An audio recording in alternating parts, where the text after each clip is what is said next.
नमस्कार, मैं देवांजलि मोइत्रा।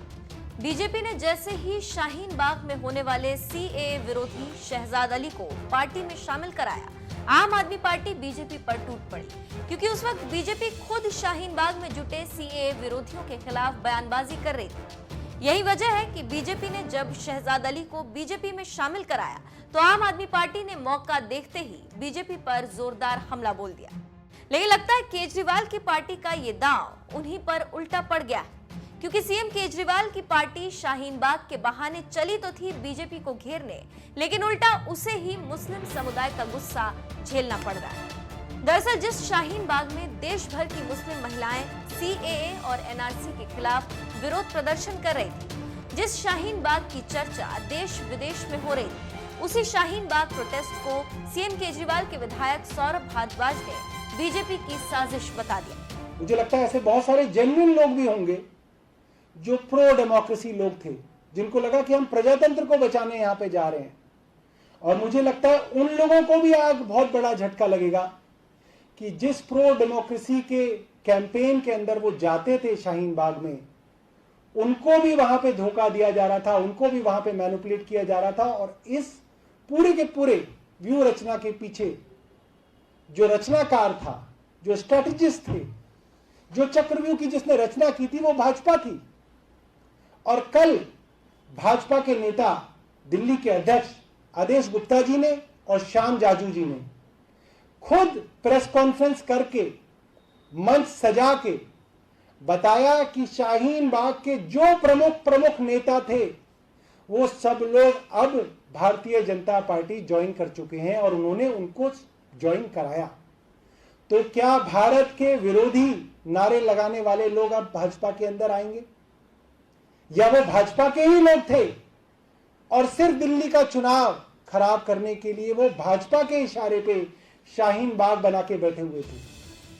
आम आदमी पार्टी के वोटर्स में बड़ी संख्या में मुस्लिम समुदाय भी शामिल है, लेकिन सौरभ भारद्वाज ने शाहीन बाग आंदोलन में जिस तरह से बीजेपी का हाथ बताया, उससे तमाम मुस्लिम लोग नाराज हो गए। सोशल मीडिया पर केजरीवाल के खिलाफ जमकर भड़ास निकाल रहे हैं। ट्विटर यूजर खुशबू खान ने लिखा, आप मुस्लिम विरोधी हैं। उन्होंने शाहीन बाग की मुस्लिम महिला आंदोलनकारियों का अपमान किया है। ट्विटर यूजर आदिल ने कहा, चुनाव से पहले डिप्टी सीएम मनीष सिसोदिया ने कहा था कि हम शाहीन बाग के साथ खड़े। आपके डिप्टी सीएम विपक्ष के प्रोडक्ट में कैसे शामिल हुए? जब आपको वोट चाहिए थे तो आप शाहीन बाग के साथ थी, और अब आप कट्टर हिंदुत्व की विचारधारा की गोद में। जेएनयू के पूर्व छात्र नेता उमर खालिद ने ट्वीट किया, नाटक बंद करो और आधिकारिक रूप से एनडीए का हिस्सा बन जाओ। कांग्रेस नेता सलमान निजामी ने ट्वीट कर कहा, शाहीन बाग को बीजेपी मैन्युफैक्चर बताकर मुस्लिमों का अपमान करने वाली आम आदमी पार्टी को शर्म आनी चाहिए। मोहम्मद अली ने ट्वीट किया, शाहीन बाग की वजह से ही आपको ज्यादा वोट मिले। मुस्लिमों के फुल क्रेडिट से जीतने के बाद आम आदमी पार्टी ने शाहीन बाग और मुस्लिमों को ही अस्वीकार कर दिया। आप विधायक सौरभ भारद्वाज ने जब से शाहीन बाग पर बयान दिया, सोशल मीडिया पर आम आदमी पार्टी के खिलाफ इसी तरह के ट्वीट्स आ रहे हैं। आपने बीजेपी को क्यों घेरा?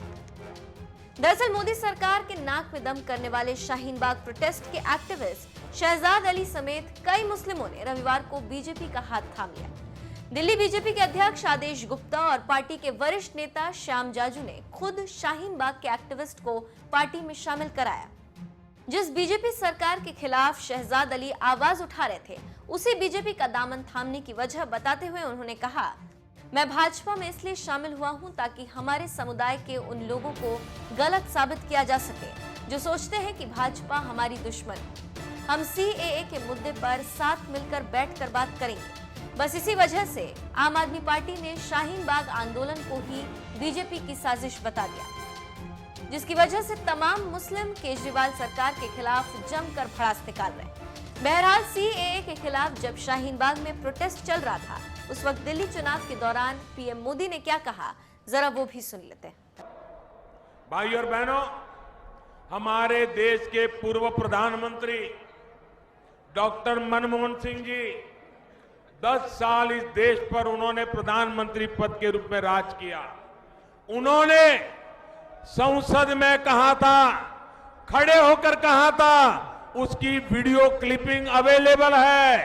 उन्होंने कहा था कि हमें बांग्लादेश से आए उन लोगों को नागरिकता देनी चाहिए जिनका अपनी आस्था की वजह से वहां पर उत्पीड़न हो रहा हो, जो वहां से भाग करके भारत आ रहे हैं। बताइए भाई, ये मनमोहन सिंह जी ने कहा अगर वो मोदी करता है तो मोदी गुनहगार बन जाता है क्या? मोदी किसी का दुश्मन बन जाता है क्या? मोदी किसी का बुरा करने के लिए सोचता है क्या? इतना ही नहीं, एक दौर था जब असम के पूर्व मुख्यमंत्री, कांग्रेस के दिग्गज नेता तरुण गोगोई 15 साल मुख्यमंत्री रहे। उन्होंने भी चिट्ठियां लिखा करते थे, असम कांग्रेस प्रस्ताव पास करती थी कि जिन लोगों पर बांग्लादेश में अत्याचार हो रहा है, जो वहां से यहां आ रहे हैं, उनकी मदद की जाए। ये कांग्रेस के मुख्यमंत्री की बातें हैं, ये कांग्रेस पार्टी के प्रस्तावों की बातें हैं। एक समय था जब राजस्थान के मुख्यमंत्री हुआ करते थे अशोक गहलोत, अभी फिर से भी वो मुख्यमंत्री हैं। वो पहले जब मुख्यमंत्री थे तब उन्होंने भी शरणार्थियों के प्रति हमदर्दी के लिए बातें कही थी। वो तो सरकार से मांग करते थे। ये मैं गहलोत, जो कांग्रेस के यहां पर बड़े प्रिय नेता हैं, यहां एक परिवार के, और पहले भी मुख्यमंत्री रहे हैं, और पहले जब मुख्यमंत्री थे तब वो मांग करते थे कि जो हिंदू या सिख पाकिस्तान से भागकर यहां आए हैं उनकी स्थिति सुधारी जाए। लेकिन ये रातों रात बदल गए, वोट बैंक का खतरा लगने लगा। वो सारी हमदर्दी,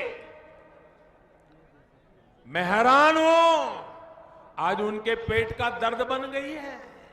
जो कल तक हमदर्दी थी वो खुद के लिए दर्द क्यों बन गई? साथियों, आज दीदी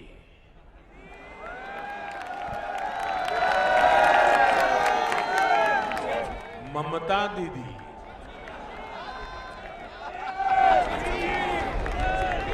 अब देखो भाई खेल, ममता दीदी सीधी सीधी दीदी सीधी कोलकाता से यूएनओ पहुंच गई, संयुक्त राष्ट्र संघ पहुंच गई।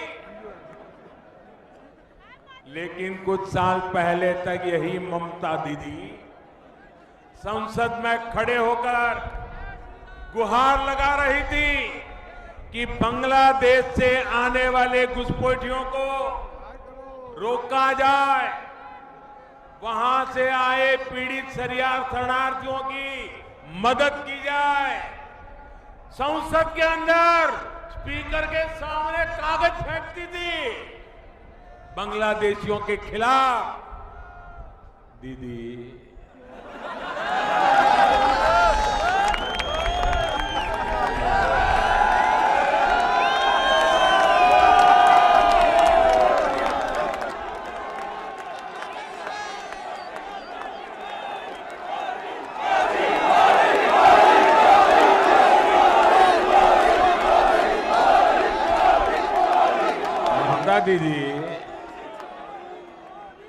दीदी